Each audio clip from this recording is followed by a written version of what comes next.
Thanks for joining us for this first Scramble of the 2014 season. I'm Tomi Lahren. As your new host, I'm excited to kick off the season with some hot topics causing national upheaval, but also some issues that hit home right here in the Silver State. First, we'll begin with a discussion over the proposed tuition hike set to hit UNLV students.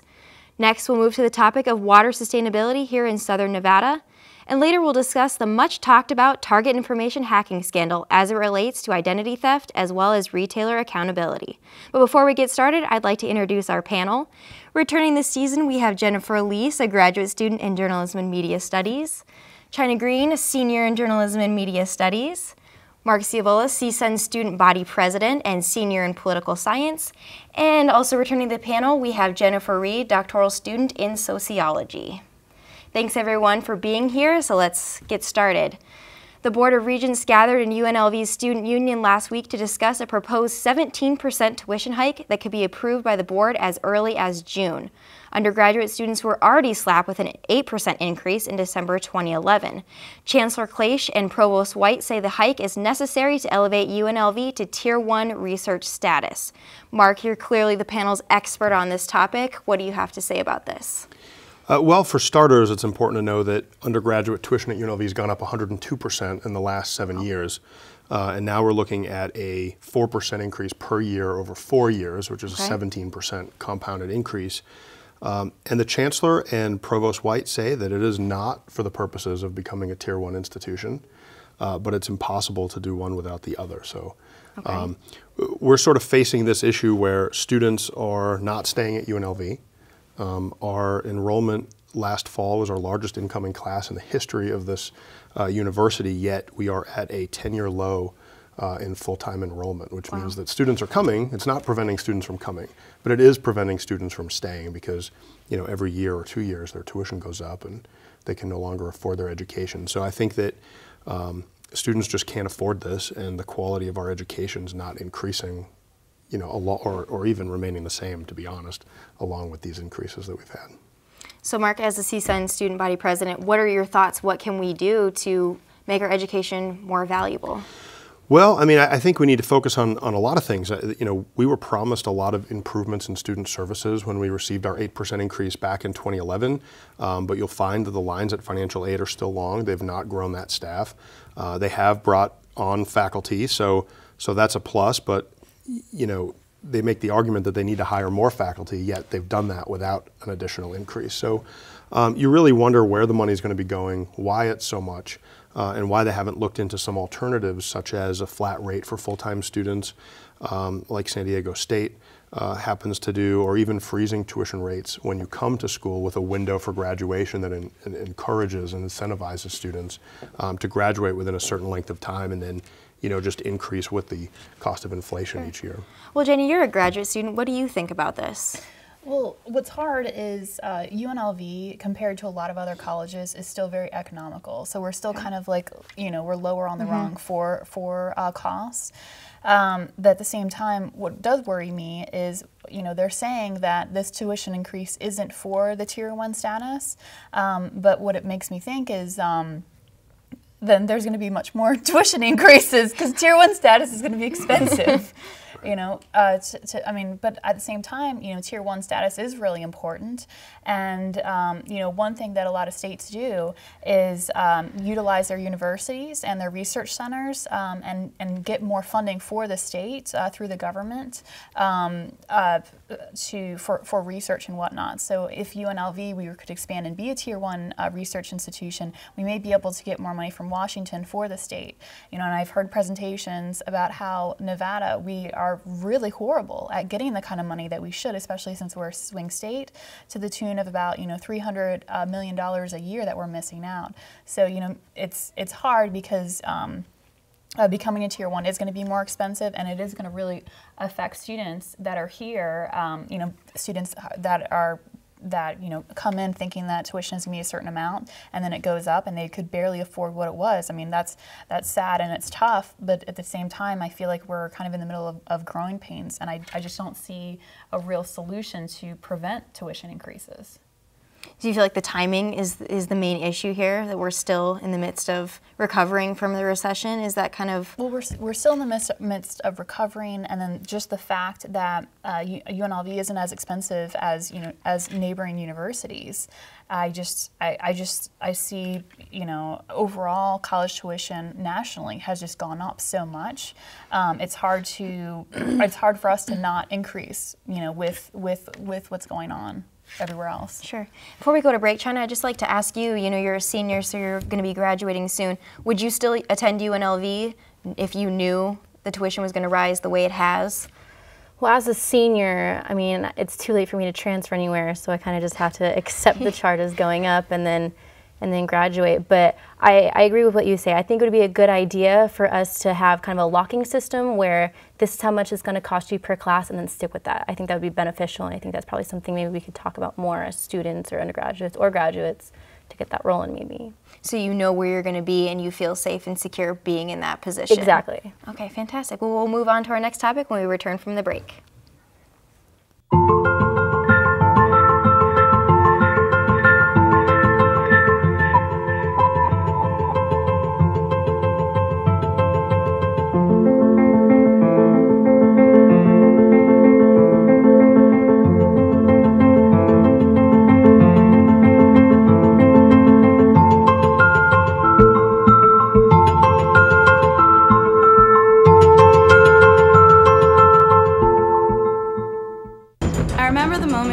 I'll never forget that moment. As long as I live. I realized at that moment, when we first saw the damage, these people really needed us. And I was going to make a difference, right here in my community. Together with local responders, we cleared trees and collapsed walls. We had to get to the family trapped beneath. As a citizen soldier, I made a difference. Be there for your community at NationalGuard.com. Welcome back from the break. We're going to return to the UNLV tuition hikes because, Jennifer, we'd like to hear your 2 cents worth on this, being a graduate student here at UNLV. Well, being a graduate student, I don't feel I can speak as you know, as emphatically about it because it's not going to affect me directly because we're only talking about undergraduates right now. But it could eventually affect graduate students, which was told to us at a graduate student meeting recently. So right now, I feel that, as Jenny Liese pointed out, you know, we have economical tuition here in relation to neighboring universities here at UNLV. But if we increase much, we're not going to be that economical anymore. And in relation to the you know, economic status, the income that, the average income of people that are residents of Nevada, you know, compared to the cost of tuition, we're real close because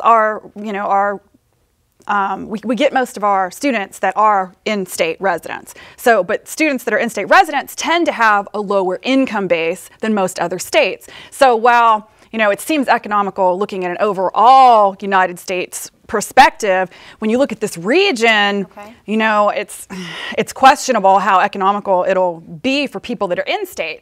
And so I know I've heard the argument that, well, we can pull more people from out of state because they pay even higher tuition rates too. So, but first you're pricing out your in-state people, which is already a problem. But then second of all, if we're becoming less economical, we're going to become less attractive to out-of-state people coming, because people from California are not going to say, hey, I really want to get a degree at UNLV. I mean, unless they're going into maybe hotel college kind of things, if it's not going to cost them, you know, a lot less to come here. I just throw in one quick thing on that too. If you look at the average full-time enrollment over the last 10 years, and you see that we are at a 10-year low right now, despite bringing in the largest incoming class in our university's history, you will see that we are already not economical. Or students would be staying here instead of leaving to bartend on the Strip, park cars, and make money instead of spending an exorbitant amount of money here just to not graduate. I mean, our graduation rates are still under 50% after 8 years. So, I mean, people aren't staying, and it's very clear that it's not economical now. Do you think that the tuition hikes will keep out-of-state students from even looking at UNLV as a possibility? I don't think it will prevent people from coming here. I think people will still come here. It's still Las Vegas. We still offer a lot to students who want to come to UNLV. It's whether or not they get to finish their degree. And when you have a 15% graduation rate in 4 years, clearly people are not graduating. And that's the first goal. Tier 1's a noble goal.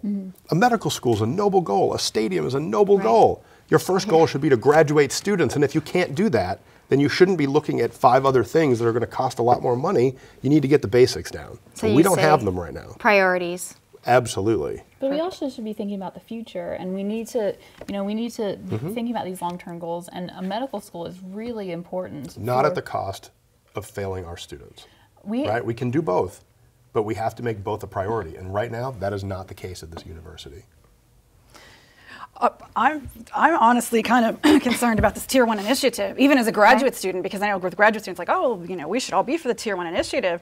And again, priorities-wise, we need to get basics down before we start talking about becoming a Tier 1 research university. I mean, I've seen what's happened to to graduate students as far as how many of them are getting thrown into the classroom and teaching without any experience, and then students, that's what they're experiencing is, coming in contact with graduate students teaching for the first time as their experiences in large classes and even in like junior, senior level classes now, as students are getting thrust into teaching 400 level classes rather than hiring more full-time faculty, like these kind of things, and being able to offer enough classes for people to be able to graduate and to have enough full-time staff that are able to faculty that are able to be mentors to students. Because one of the biggest problems that I have seen as somebody who's taught as a graduate student is I cannot be an advisor to the students who are coming into my class. And if I'm teaching an introductory level class, that's their first that's their first experience with a professor, and they're coming, hey, can you be my advisor? No, I can't. And when, in our department, I understand that 80% of our instructors for our undergraduate classes are non-tenure track contingent faculty that cannot be advisors to the students that they're coming in contact with. We've got some big issues that need dealt with. And here's the craziest part of that. We've increased faculty 20% here. So they talk about all these high quality faculty we're bringing in, but they're not teaching. And I would rather be a Tier 1 institute in education than pursue Tier 1 in research, unless we have the basics down, which we don't right now. We also have research, then we can get more state money, and we can get more money. Well, sure, because it's all about money, and you just hit the nail on the head. Because this is a money factory, and it really could care less if you graduate, if I graduate, because the longer we're here, the more money we pay, and everybody gets to keep their job. Well, now we have a new that is the bottom line. That's big on business. So then absolutely. But we have the new legislation that went in place, or with the funding formula, I should say, the new funding formula went in place, that there is an incentive now to graduate people, because if they don't move people out the door, instead of getting money for how many bodies are getting in the door, they're going to get evaluated on how many people are graduating. Which is why we are not raising tuition on international students because they pay so much to come here, and we're not raising tuition on grad students for 2 years because they pay more money to come here. It is all about the money. And as soon as people realize that, they'll understand that this university, up until now, hopefully we'll change directions with the new president, but up until now has not made students their priority. Yeah, and we just got a minority serving institution status too, which is really interesting because the minority serving institution status kind of goes. I'm going to have to cut you off right now, but we will continue this discussion right after the break. Ever wonder what makes us, the Smurfs, so happy? The forest, of course. This is where we, along with the beautiful forest creatures, make our home with beautiful plant life, clean water, and endless adventures. It's a place to celebrate. So discover the forest with your family today. Visit discovertheforest.org to find a forest near you. Oh, hey, bud. Where are you headed? Just gonna hang out. With Gary and Todd? Yeah. I've been meaning to ask you, is there any drinking going on in this crowd? No. If any of your buddies ever pressure you to take a drink, just tell them you promised your dad you wouldn't. I'd do anything to keep you safe. Okay, I will. I hope this is working. I promise. Love you too, Dad. They really do hear you. For tips on what to say, visit underagedrinking.samhsa.gov. We have a job to do out here today. To be a winning team, you have to work like a winning team. My team depends on me. And my team is 50,000 strong. Looks like a lot of work's going into this. This is what it feels like to be part of a team. A winning team. The Action Team. Are you in? Action Team! Action! Get in on the action at actionteam.org. Are you in? Welcome back from the break. And before we left, Jennifer, I'm so sorry I cut you off. We'd like you to finish your thought for us, please. I was just saying that what's getting lost a lot in the discussion is that we also, as UNLV, received a minority serving institution status. And we've gotten that status right now. And now there's all this talk about this Research One. And honestly, the Research One initiative conflicts in some ways with becoming a minority serving institution, because some of what needs to be done to help minorities, become successful in school that has been shown in research is going to come in conflict with trying to invest money into the research part of things, because I think we'll be too split between those two initiatives to be able to invest enough in either one. But the best way to help minority students is to get them the classes they need and help them graduate. Absolutely. Which we're not doing. So I don't think we're serving anybody right now. Well, I think we can probably all agree that student services here at UNLV do need to improve. Tuition hikes are not. But then kind of moving on to another related topic, we have the UNLV Now Stadium project that's being discussed, and our new interim president, Don Snyder, is a big proponent of this. What do you guys think about this new stadium project? Chynna? Well, I was a cheerleader here at UNLV for 3 years, and the last thing I was thinking while cheering a football game where we're down 40-0 is, we need a bigger stadium. We need a way bigger stadium, a huge stadium that's going to bring so many people here.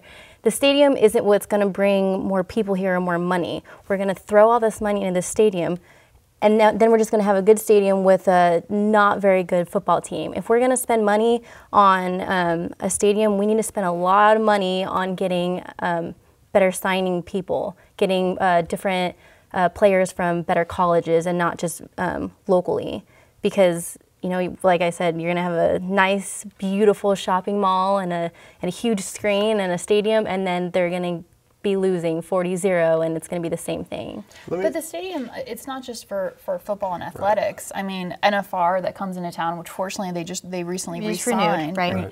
But I mean, our stadium is too small for NFR and a lot of these bigger events. And if our stadium was larger, we could take we can get some of the events that the MGM Arena and some of the other arenas are taking that should be here. Right, and not just that. We need to revitalize the west side of campus. It's a train wreck right now, and if we are able, with private money, which is how most arenas are built in this country, if we're able to build an arena, build Greek housing on that side of campus, make a community here on campus, I think it'll be a lot easier to attract players to come to our team, but also have that community on campus, make that west side viable, provide a lot more of a campus environment for students. I think it would be great with private money. Okay. I agree. Well, I guess that remains to be seen what will happen with UNLV now, but we're going to move on now. And if you live in Las Vegas, it should come as no surprise that we are experiencing a water shortage. In fact, our neighbors in California are experiencing the worst drought since the gold rush. What, if anything, can be done to keep the water flowing? Jennifer, I know you're very passionate about this topic. What do you have to say? Well, I think, first of all, to talk about the issue a little bit, I think a lot of people don't even realize how kind of dire the situation's getting. We have most of our water is drawn from the Colorado River and from Lake Mead, and Lake Mead is now down quite a few feet. The person who's going to be taking over as the Southern Nevada Water Authority, right? Yeah, as the new person taking over. He's been speaking a bit since he's going to be taking over here very shortly. Right. But he said that if that water in Lake Mead falls below 1,000 feet, that we're talking like 7 out of 10 people in Nevada right now will not be getting their water from the source that they're usually getting it from. So they're going to have to find another way to be, bringing water in. And right now, it's like, where is that going to come from? I mean, California is experiencing a drought. We're experiencing a drought here. The Colorado River that used to be like, flowing greatly is now to a point where you can see, there's areas that are dried. There's areas where, you can see the banks and where, it used to flow. There's areas where the water is just very dirty because it's hitting, coming closer to the bottom of the river. And part of what comes into Lake Mead is from the Colorado River. The amount of water that can come from the Colorado River into Lake Mead is being reduced because the amount that's in the Colorado River is already reduced. So right now we're at a point where Lake Mead is at just over 1,100 feet. And as I said, if it goes below 1,000, we're talking 7 out of 10 people. We're in really big trouble. Well, I will say though, the third intake project will help with that, because that's going to allow them to siphon water from a lower level. But also, you talk about the conservation aspect. One of the most interesting things that I ever learned about water here in Las Vegas, when I first heard it, I was astounded, is that if you pour water down the drain, it's not wasted, because it goes back, it gets treated, and it ends up back in the system. And so all the fountains and things that you see around, you leave your shower running, your faucet running, all of that water gets repurposed and retreated. So you can't waste water that way. So if we're trying to save, conserve water in our homes and things like that, it doesn't solve the problem. So we can't conserve our way out of this. We can't at home. It's mostly landscaping and agriculture and those things, which are a big part of our state, if we're being honest. And so it makes it very complicated. All right, we're going to go to break now, but when we return, we'll talk. Jenny, I'd like to hear what you think about these new conservation efforts as well.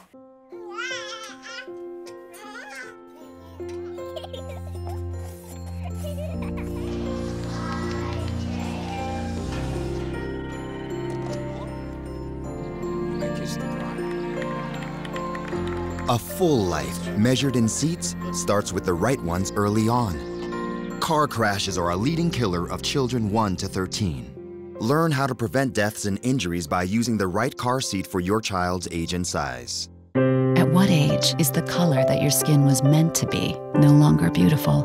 Every year, millions of young women try to change the skin they were born with and say they die for darker skin. Sadly, some actually do. Melanoma is the second most common cancer in teens and young adults, and 1 person dies from melanoma every hour.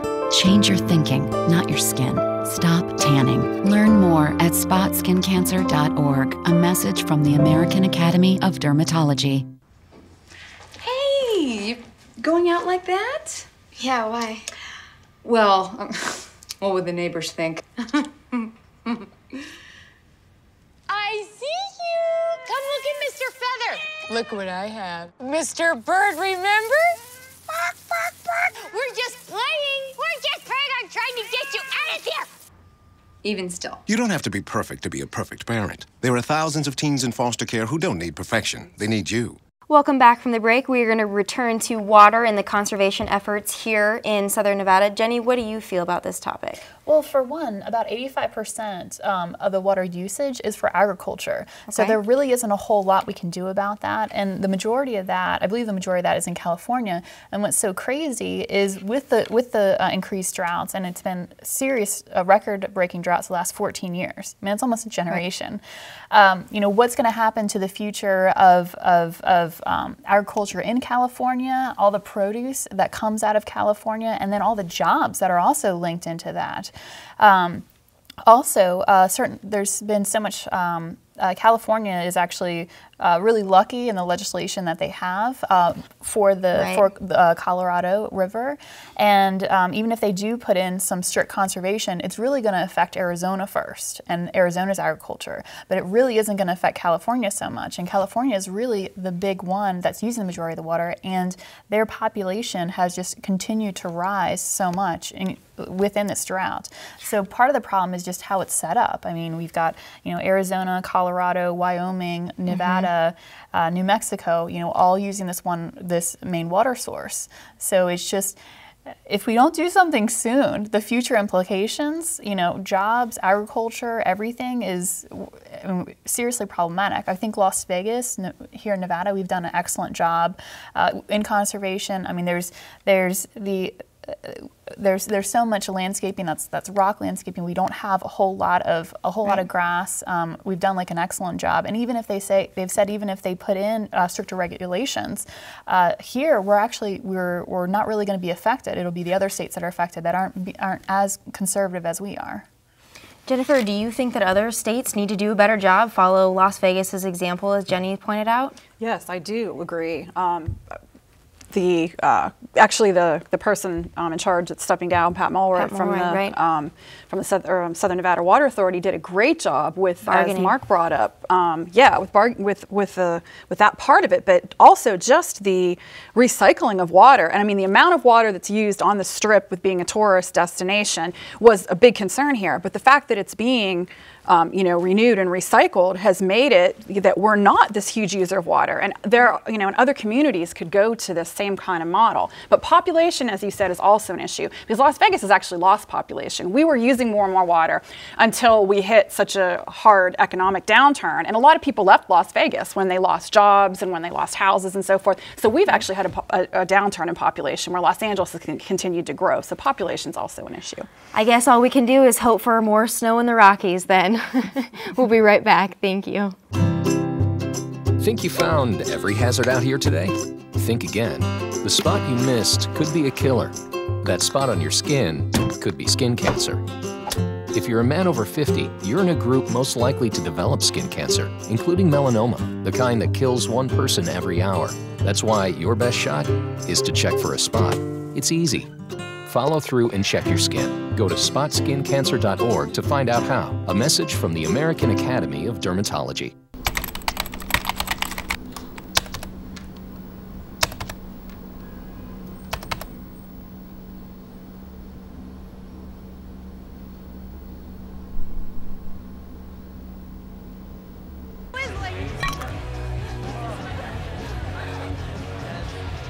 It's easy to tell if you've had way too many.